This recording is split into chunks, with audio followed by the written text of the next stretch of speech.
Operation सिंदूर के तहत पाकिस्तान में मौजूद टेररिस्ट को मारा गया, आतंकवादियों के ठिकानों को नेस्तनाबूद किया गया। लेकिन अब बारी है देश में मौजूद गद्दारों की।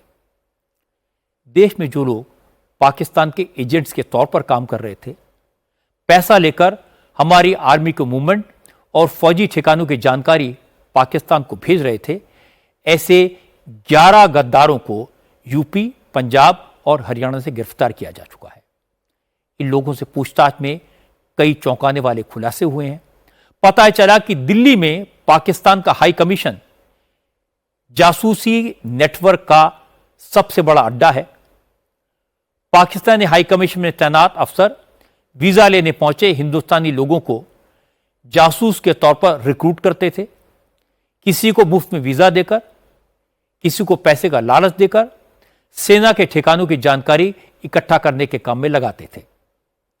हरियाणा से पकड़े गए पाकिस्तान के जासूस मोहम्मद तारिफ ने बताया कि वो हाई कमीशन के कुछ अफसरों की मदद से 3 बार पाकिस्तान जा चुका है। मोहम्मद तारिफ हरियाणा में नू जिले के तावड़ू गांव का रहने वाला है। मोहम्मद तारिफ ने पुलिस को बताया कि 2018 में वो पहली बार वीजा इंटरव्यू के लिए पाकिस्तान हाई कमीशन गया था। वहां मौजूद एक अफसर आसिफ ने वीजा के बदले 2 सिम कार्ड लाने को कहा और इसके बाद पाकिस्तान हाई कमीशन ने उससे कहा वो जितने लोगों को वीजा के लिए लाएगा उनसे जो पैसा मिलेगा उसका आधा हिस्सा उसे भी देंगे। मोहम्मद तारिफ ये काम करने लगा।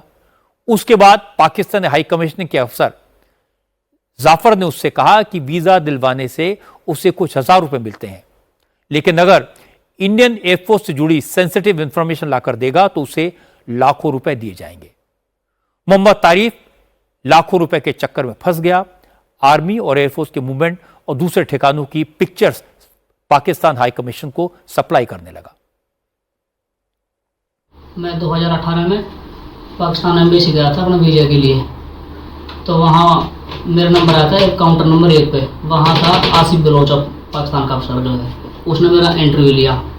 इंटरव्यू लेने के बाद में उसने जो है ना मेरा पासपोर्ट दे दिया वापसी, और नंबर जो है फॉर्म पर लिखा नंबर ले लिया मेरा। उसने कहा कि मैं तुझे फ़ोन पर बताऊंगा और फिर आना, फिर वीज़ा दूंगा, इतने वीज़ा मिलेगा ना। फिर मैं घर आ गया। घर आने के बाद उसका 3-4 दिन बाद उसका कॉल आई मेरे पास। उसने कहा मुझसे कि ऐसा कर तो वीज़ा चाहिए। मैंने कहा हाँ चाहिए। तो एक काम कर, तो मुझे 2 सिम ला के दे और बदले में वीज़ा ले जा। मैं चल ठीक है। तो मैंने फिर कहीं से नूह से सिम ली 2, और 2 सिम लेने के बाद में फिर मैं उधर पाकिस्तान एम्बेसी गया। फिर वहाँ जो है ये आसिफ बलोच जो पाकिस्तान अफसर जो इससे मिला, इसको मैंने सिम दे दी और इसने मेरा वीज़ा लगा के दे दिया। तो आसिफ बलोच जो अफसर था ना, जो जाफर था, उससे मुझे मिला के चला गया। तो मैं वहाँ से आया। उसके बाद फिर जाफर ने मेरे पास कॉल करी। जाफर बोला यही बात अगर मुझे सिम चाहिए। मैं चल ठीक है। फिर मैंने उसको भी 2 सिम पहुँचाई। 2 सिम पहुँचाने के बाद फिर उसने भी यही बात करी। जो सिम पहुँचाई ना उसी नंबर से बात करता था वो। फिर उसने कहा कि अब तो है जो सिम से काम नहीं चलेगा, अब तो वीज़ा नहीं लगेगा तेरा। जब मैं वीज़ा ले गया तो अब तो कुछ हमारे लिए कुछ करना पड़ेगा और उसके लिए हम तुझे लाखों रुपये देंगे, जहाँ भेजेंगे वहाँ जा सकता है। अब मैंने वहाँ तो उनके सामने हाँ भर ली। फिर ठीक है जैसे कहोगे मैं वहाँ चला जाऊँगा। उसने कहा कि सिरसा जाना है और एयरफोर्स से जो उसके बारे में उसकी फ़ोटो वीडियो कुछ हमें देनी पड़ेगी। आज पता चला कि मोहम्मद तारिफ कई साल से पाकिस्तानी अफसरों को इंडियन सिम कार्ड दे रहा था, जिनका इस्तेमाल दहशतगर्दी और जासूसी के लिए किया जा रहा था। वो किसके कॉन्टैक्ट में था, किससे उसकी बात होती थी, सारी बातों की इंक्वायरी हो रही है। पाकिस्तान के लिए जासूसी करने वाला शहजाद नाम का एक शख्स यूपी के रामपुर से पकड़ा गया है। शहजाद पेशे से ड्राइवर है। वो भी 2 बार पाकिस्तान जा चुका है। वो दावा तो ये करता था कि पाकिस्तान से कपड़े, मसाले और कॉस्मेटिक आइटम्स लाता था और भारत में बेचता है, लेकिन असल में वो आईएसआई अफसरों के कांटेक्ट में था। शहबाज ने आईएसआई के हैंडलर्स के लिए इंडियन सिम कार्ड का इंतजाम किया था। बदले में शहजाद ने भी पैसे लेकर कई लोगों को पाकिस्तानी वीजा दिलवाया। पाकिस्तानी जासूसों पर तीसरा एक्शन पंजाब के गुरदासपुर में हुआ। सुखबीर और करमवीर नाम के 2 जासूसों को पुलिस ने पकड़ा है। इनके पास से हथियार और इलेक्ट्रॉनिक गैजेट्स बरामद किए गए हैं। ये दोनों ड्रग स्मगलर हैं और कुछ महीने पहले पाकिस्तान से ड्रोन के जरिए 1.5 किलो हेरोइन भेजी गई थी, जिसे इन दोनों ने आगे सप्लाई किया था। ड्रग तस्करी के केस में जेल में बंद एक तस्कर के जरिए ये दोनों आईएसआई एजेंट्स के संपर्क में आए।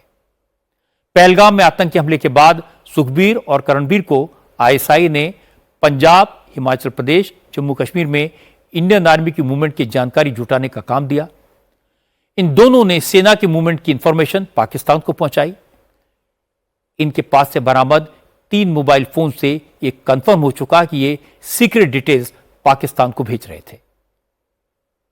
एक मॉड्यूल बस्ट किया जो कि ये 2 लड़के थे, ये पाकिस्तान को हमारी सीक्रेट इन्फॉर्मेशंस लीक करते थे और इन्होंने पंजाब, हिमाचल और जे.एंड.के से जो हमारी आर्म्ड फोर्सेस और सिक्योरिटी फोर्सेस की इन्फॉर्मेशन है ये इन्होंने वहाँ लीक की थी। तो ये सीधे तौर से आईएसआई से इन टच में थे और ये स्पेशली जो हमारा पहलगाम अटैक होता है उसके बाद आईएसआई इनको एक्टिव करती है और ऑपरेशन सिंदूर के बाद तो इनको ज़्यादा एक्टिव करती है कि आप ये इन्फॉर्मेशन हमें कलेक्ट करके भेजो।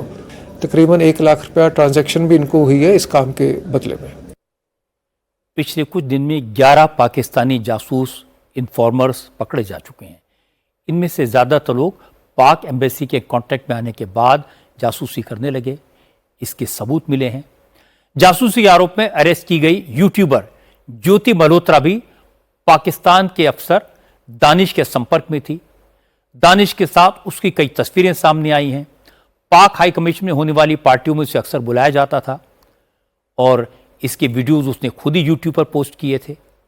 ज्योति मल्होत्रा की पाकिस्तान के एक और सरकारी कर्मचारी के साथ तस्वीर सामने आई। तस्वीर में ज्योति के साथ जो शख्स दिख रहा है वो पाकिस्तानी एम्बेसी का कर्मचारी है। 22 अप्रैल को पहलगाम नरसंहार के बाद पाकिस्तानी एम्बेसी में केक काटा गया था। इस केक को एम्बेसी में यही कर्मचारी लेकर गया था। पुलिस अब ज्योति के गैजेट्स की जांच कर रही है। कल भी पुलिस ने ज्योति के घर पर कुछ पूछताछ की थी, छानबीन की थी। ज्योति के कुछ कपड़े पुलिस अपने साथ ले गई है। लैपटॉप और मोबाइल पहले ही जब्त हो चुका है। ज्योति के फादर ने कहा कि पुलिस घर आई थी, ज्योति के सामान की जांच की थी, लेकिन उन्हें जरा भी नहीं मालूम कि ज्योति पाकिस्तान हाई कमीशन के लोगों के संपर्क में कैसे आई, कब आई। नहीं, मेरे को तो बता कर जा करते, मेरे को तो इतना बता कर जा करते मैं दिल्ली जा रही हूँ, मेरे को और कुछ नहीं बता के जाना। मेरी कोई बात नहीं हुई। यहाँ आए, कपड़े चक्के ले गए, 15 मिनट रुके होंगे, कपड़े उसने जो काटने थे काटे और चले गए। लैपटॉप ले गए और फोन ले गए। यूट्यूबर ज्योति कई बार पाकिस्तान गई थी। उसके हर ट्रिप का खर्चा आईएसआई और पाकिस्तानी सरकार ने उठाया था। एयर टिकट से लेकर 5 स्टार होटल में ठहरने तक का पूरा इंतजाम पाकिस्तान हुकूमत की तरफ से किया गया। ऑपरेशन सिंदूर के दौरान जिस सरगोधा एयरबेस को हमारी एयरफोर्स ने तबाह कर दिया है, उस सरगोधा एयरबेस का दौरा भी ज्योति मल्होत्रा ने किया था। इसकी भी तस्वीरें सामने आई हैं। इनमें ज्योति पाकिस्तानी एयरफोर्स के अफसर की पत्नी के साथ दिखाई दे रही है। तो एक बात तो साफ है कि पाकिस्तान हाई कमीशन जासूसों के रिक्रूटमेंट का अड्डा बन चुका है। पाकिस्तान हाई कमीशन में बैठे अफसर भारत के खिलाफ साजिश रच रहे हैं। इसलिए अब सिक्योरिटी एक्सपर्ट्स पाकिस्तानी एम्बेसी को बंद करने की मांग कर रहे हैं। जम्मू कश्मीर के फॉर्मर डीजीपी एसपी वैद ने कहा कि पाकिस्तान के साथ जब कोई लिंक नहीं बचा तो इस हाई कमीशन की रस्म अदायगी को भी खत्म कर देना चाहिए।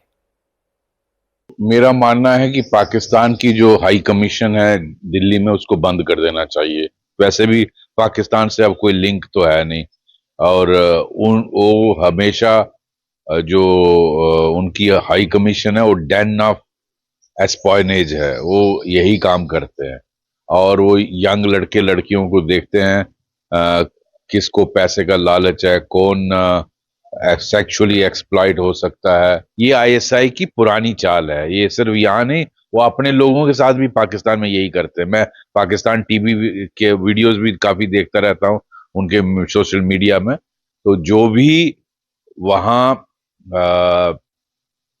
कोई भी मीडिया वाला है जिसको जो आईएसआई की लाइन टो नहीं करता है उसको वो अपनी लोकल लैंग्वेज में कहते हैं कि आईएसआई ने उठा लिया और उसका सॉफ्टवेयर अपडेट कर दिया। पाकिस्तान की हरकतें शुरू से ही सस्पेक्टेड रही हैं, संदिग्ध रही हैं। पूरी दुनिया को इस बात में कोई शक नहीं है कि पाकिस्तान की ज़मीन आतंकवादियों का अड्डा है, लेकिन पाकिस्तान अपनी एम्बेसी का इस्तेमाल, अपने हाई कमीशन का इस्तेमाल जासूसी के लिए करता है। ये हमारे लिए और बाकी देशों के लिए भी चौंकाने वाला है। सब देशों को इस घटना के बाद अलर्ट हो जाना चाहिए। पाकिस्तानी एम्बेसीज पर, हाई कमीशंस पर निगरानी रखनी चाहिए, क्योंकि किसी भी देश की सिक्योरिटी के लिए थ्रेट हो सकता है। हो सकता है भारत भी आने वाले वक्त में पाकिस्तान के अफसरों की करतूतों के सबूत दुनिया को दिखाए। और एक और बात मैं कहना चाहता हूँ, ये जो यूट्यूबर्स हैं, इन पर बिना सोचे समझे यकीन नहीं कर लेना चाहिए। थोड़े से पैसे के लालच में ये लोग किस कदर बिक जाते हैं, ये हमने देखा है।